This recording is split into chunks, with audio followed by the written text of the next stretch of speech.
Margaret Hilda Roberts, known as Margaret Thatcher, or also known as Baroness Thatcher of Kesteven, was born on October 13, 1927 in Grantham, Lincolnshire. The daughter of Alfred Roberts and Beatrice Ethel Margaret Stephenson, Margaret spent her childhood in Grantham. Her story of leadership and her perseverance begins in her parents' home. Just before the Second World War began in 1938, the Robert family gave refuge to Edith Molbauer, a young Jewish teenager who escaped from Germany. Graduated in chemistry from Somerville College, University of Oxford, she became a president of Conservative Association of Oxford University and was recognized for her serious demeanor. Margaret later the local Conservative Association and joined the Party of Conference in Llandudno, Wales, in 1948 as a representative of University Conservative Graduate Association. In 1952, she married Dennis Thatcher, from whom she inherited her surname. The couple had twins, a son and a daughter, in 1953. Margaret was British Conservative Party politician and Prime Minister Europes, first woman Prime Minister of United Kingdom. What challenges did Margaret Thatcher face in her career? Margaret Thatcher was the first female Prime Minister in the British Parliament. She began her role as a Prime Minister in 1979 and was able to stay in power for the next decade, winning by a landslide in 1983 and 1987. She was in power for 11 years, up until November 28, 1990. She is the longest tenured Prime Minister in over 150 years. But the challenge of staying in power is relatively minuscule to the challenges she overcame to help other countries. When Kuwait was invaded by Iraq in the Gulf War, Margaret felt the need to help resolve this conflict, so she spoke with George Bush and convinced him to step in. And through this interaction, U.S. troops were deployed under the order of George Bush to help free Kuwait from invasion. They were able to free the country of Kuwait from Saddam Hussein's takeover. She was one of the first world leaders to seek an end to the Cold War. Both Reagan and Gorbachev credit Thatcher with laying down the foundations that led to the eventual summit and official end of the Cold War. Prior to her premiership, the Conservatives were hostile to both abortion and homosexuality. She had voted against her party to decriminalize both going back to the 50s, and she provided the momentum for the cultural change which transformed them into a party that supports both today. Margaret Thatcher leadership style. Thatcher was dubbed the Iron Lady, a nickname that became associated with her leadership style. So, how was she as a leader? She was very much the kind of leader now out of fashion, the heroic, charismatic one. Margaret Thatcher was described as an autocratic leader, what with her showing personality traits of an authoritarian. These type of leaders tend to be controlling, taking charge of everything and having full control over decision making.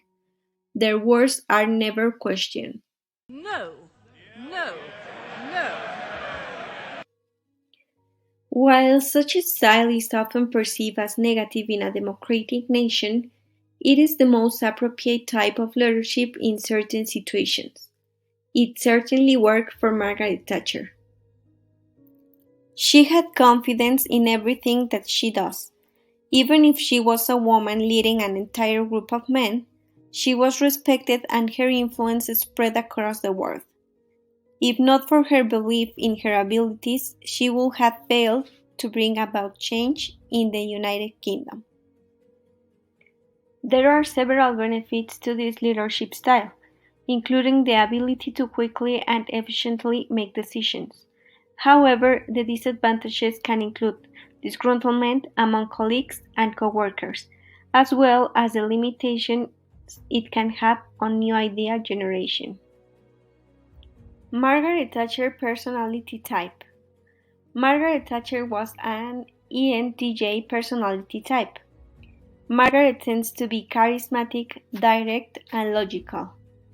Margaret likely enjoys taking charge, working to achieve goals, and encouraging growth from others.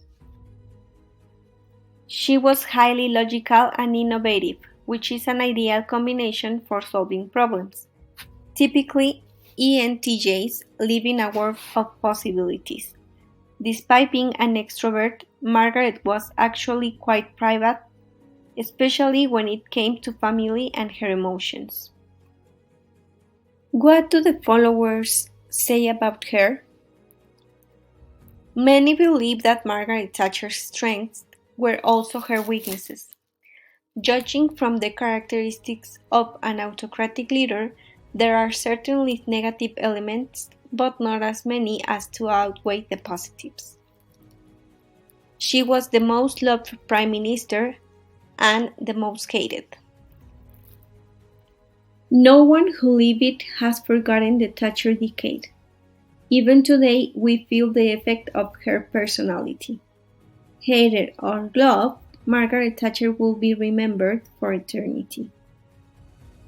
So, what were Margaret Thatcher's philosophies and goals, you might ask? Margaret Thatcher believed that the government should not interfere in the lives of their people and their businesses. She believed that the government should be mainly focusing on the realm's defense and their currency. Margaret Thatcher believed that individuals should be able to make their own decisions and choices. Based on these decisions, the responsibility is on them. But given the time she was Prime Minister of the UK, this was not a popular notion by the post-war politicians. Many of these post-war politicians believed that their government should be interfering with businesses to help their economies get back to normal. This is where Margaret Thatcher's goal of having a free economy comes into play. With a free market, Margaret Thatcher would be able to work on her philosophy of giving the government little to no control over businesses, which puts all the responsibility on the business owners and the consumers' demand for the products being sold. By doing this, Margaret Thatcher was able to privatize state-owned industries such as electricity and gas, aerospace, television and radio, water, and British Steel, all of which no one would have thought would be privatized anytime soon given the post-war economy.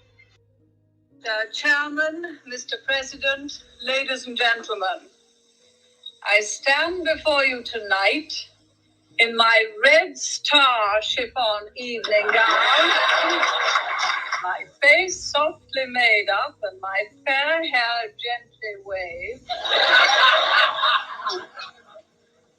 The Iron Lady of the Western world.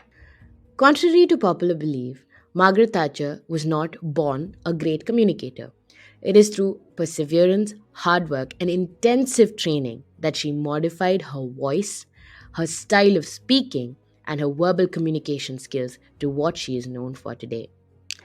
It is said that she had to undergo extensive vocal and speech training in order to be more articulate, for her speech to be filled with emotions, and she was always prepared with what she wanted to convey so that it reaches the right audience in the right way.